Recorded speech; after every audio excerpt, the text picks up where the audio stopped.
Hello everyone, నేను doctor Sandhya Deepika Organti fertility consultant 49 fertility centre Secunderabad branch అండి. So నేను ఈరోజు నార్మల్గా ఎగ్ పికప్ అయిన తర్వాత ఎగ్ యొక్క జర్నీ తర్వాత ఏం జరుగుతుంది 5వ రోజు ఎంబ్రియో ఫామ్ అయ్యే వరకు ఆ ప్రాసెస్ అనేది నేను మీకు ఎక్స్ప్లెయిన్ చేస్తాను. నార్మల్గా ఎగ్ పికప్ రోజు పేషెంట్కి సెడేషన్ ఇచ్చి వజైనా ద్వారా ఒక పికప్ నీడిల్ పాస్ చేసి ఫాలిక్యులర్ ఫ్లూయిడ్ అనేది ఆస్పిరేట్ చేస్తాం. సో అలా ఆస్పిరేట్ చేసిన ఫ్లూయిడ్ని ఎంబ్రియాలజిస్ట్కి ఇస్తాము. ఆ ఎంబ్రియాలజిస్ట్ ఆ ఫ్లూయిడ్లో ఊసైట్ అంటే సిఓసి క్యూములస్ ఓఫోరస్ కాంప్లెక్స్ అంటాం. ఎగ్తో పాటు చుట్టూ ఉన్న సెల్స్తో కలిపిన ఒక కాంప్లెక్స్ అనేది ఉంటుందన్నమాట. సో అది ఉందా లేదా ఆ ఫాలిక్యులర్ ఫ్లూయిడ్లో అనేది ఎంబ్రియాలజిస్ట్ చూస్తూ ఉంటారు. సో అలాగా మనం ఎన్ని ఎగ్స్ రిట్రైవ్ చేసామో అవన్నీ, ఎన్ని సిఓసిస్ రిట్రైవ్ చేసామో అవన్నీ ఎంబ్రియాలజిస్ట్ చూసి ఆ తర్వాత డీన్యూడేషన్ అనే ప్రాసెస్ ఉంటుంది. అదేంటి అంటే ఎగ్ ఊసైట్ చుట్టూ ఉన్న నార్మల్ టిష్యూనంతా తీసేసి ఓన్లీ ఊసైట్ కనబడేలాగా మిగిలిన టిష్యూ అంతా తీసేస్తారు.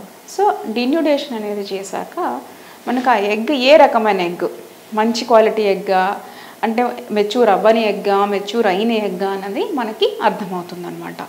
సో ఈ డీన్యూడేషన్ ప్రాసెస్ అయ్యాక ఇంతలోకి పక్కన హస్బెండ్ స్పర్మ్ శాంపిల్ అనేది ప్రాసెసింగ్ జరుగుతూ ఉంటుంది.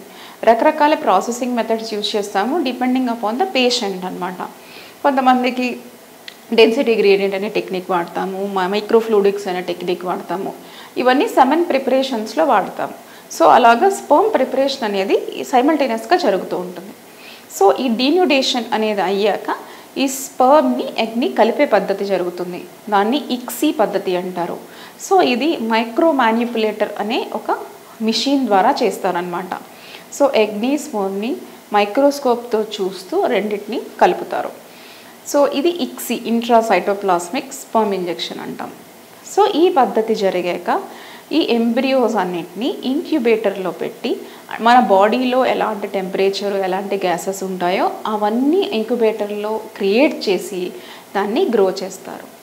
సో ఆ నెక్స్ట్ డే ఉదయం ఫర్ట్ చెక్ అని చేస్తారు. అంటే ఇవి రెండు కలిసి వాటిలో ఉన్న ఈ రెండు సైటోప్లాజమ్స్ న్యూక్లియస్ అన్నీ కలిసి మళ్ళీ డెవలప్మెంట్ అనేది జరుగుతుందా అని చూస్తారు. దాన్ని ఫర్టిలైజేషన్ చెక్ అంటారు.